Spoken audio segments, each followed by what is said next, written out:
À présent, mesdames et messieurs, nous allons écouter le message de monsieur le Premier ministre Ousmane Sonko, qui, comme d'habitude, va nous indiquer la voie à suivre pour un Sénégal prospère, tourné vers l'avenir, sous vos applaudissements.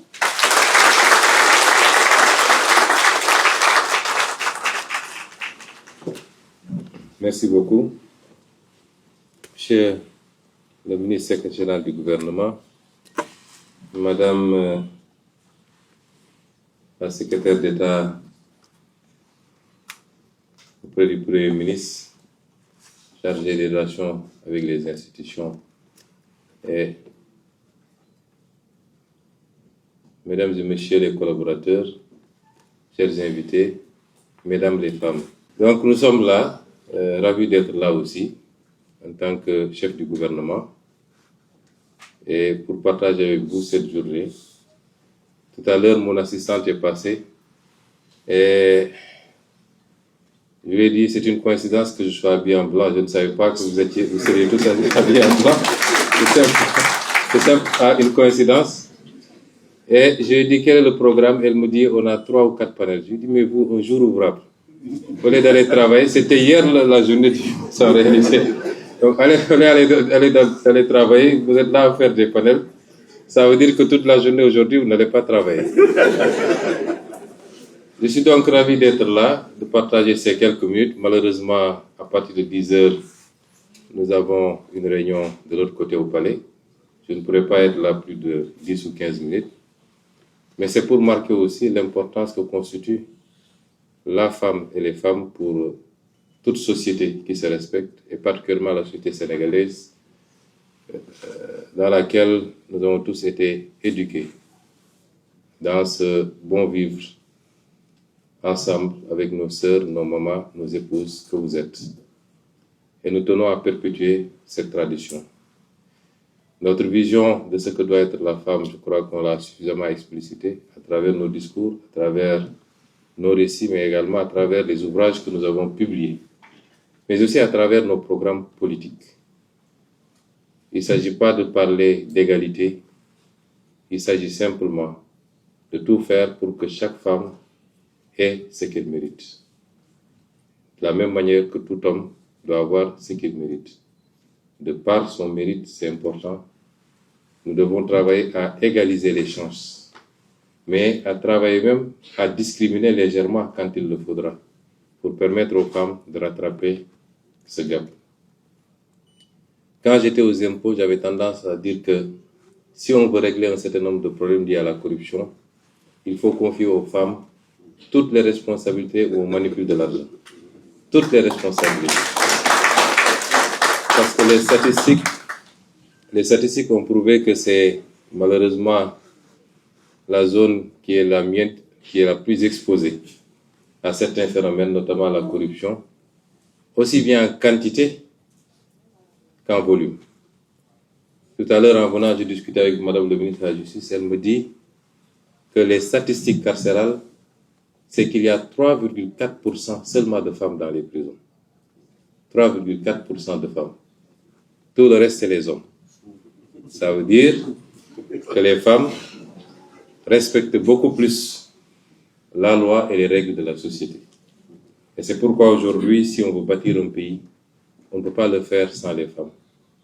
Le pays qui avance sans ces femmes est le pays qui n'avance justement pas. Et c'est pourquoi nous allons continuer à travailler, à poser des mesures concrètes.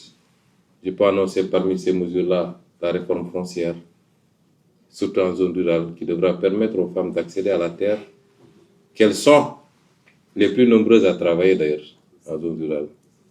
Permettre aux femmes d'accéder beaucoup plus, et beaucoup plus généralement, aux responsabilités.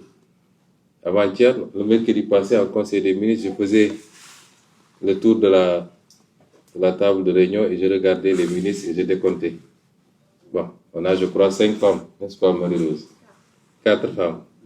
Et je décomptais. Je me disais, bizarrement, si on me disait en qui tu as confiance le plus dans cette salle-là, je dirais c'est les 4 femmes-là. Parce que je sais qu'elles trahiront pas.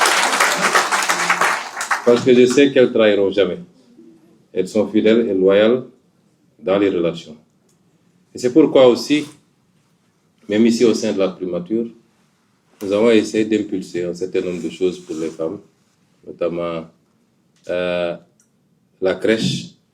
J'avais demandé à Mme Barelgué, ma conseillère, de faire le travail. Elle l'a fait, le devis. On a identifié le local en bas qui devra abriter cette crèche, qui certainement dépassera le cas de la primature, peut-être tous les fonctionnaires de la zone. Parce qu'une femme qui a son enfant à côté travaille dans des conditions de sérénité, plutôt que de se dire qu'est-ce qui se passe à la maison. Pouvoir descendre peut-être chaque 2 heures de temps, chaque 3 heures de temps, à l'été, ça rassure et ça permet à cette femme d'être plus performante également. À côté d'ailleurs de l'infirmerie qu'on est en train de mettre en place et de la salle de sport que je vous invite à pratiquer. Je suis souvent content quand j'appelle Mme Yacine Fall vers 20h. Elle me dit je suis en train de faire mon sport à la salle de sport en bas. Un corps sain, comme on dit, un esprit sain dans un corps sain, c'est ça qui permet d'avoir les résultats et les rendements que nous attendons.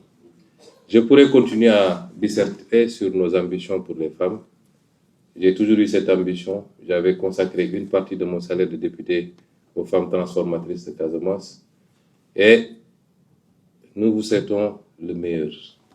Que vous soyez à la pointe de ce travail de révolution et de développement de notre pays. Que vous soyez ces linguères qui ont été célébrées avant-hier justement dans le Wallo. Que vous soyez les Aline Sitoé, mais que vous ne soyez pas seulement des faire-valoir quand il le faut. Et c'est ce que nous souhaitons pour toutes les femmes. Je voudrais terminer mon propos par vous féliciter tous et vous remercier pour le travail que vous abattez. Je pense qu'on a dépassé maintenant l'ère où, dès que vous parliez d'une femme dans la fonction publique, on vous disait qu'elles sont là pour se maquiller. Aujourd'hui, parmi les plus performantes figurent les femmes. Et nous voyons le résultat de ce travail tous les jours. Donc, je vous félicite tous. Je fais une mention spéciale à mes assistantes, Mme Top et Mme Saré, et particulièrement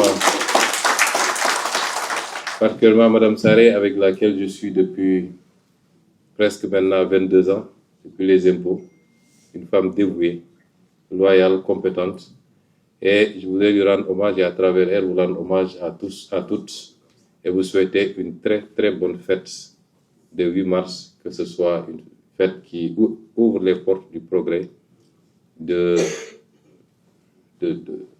progrès pour les femmes, de toutes les femmes du Sénégal et toutes les femmes du monde, du rehaussement de votre place dans cette société, aussi bien dans les foyers que sur le champ du travail. Je vous remercie.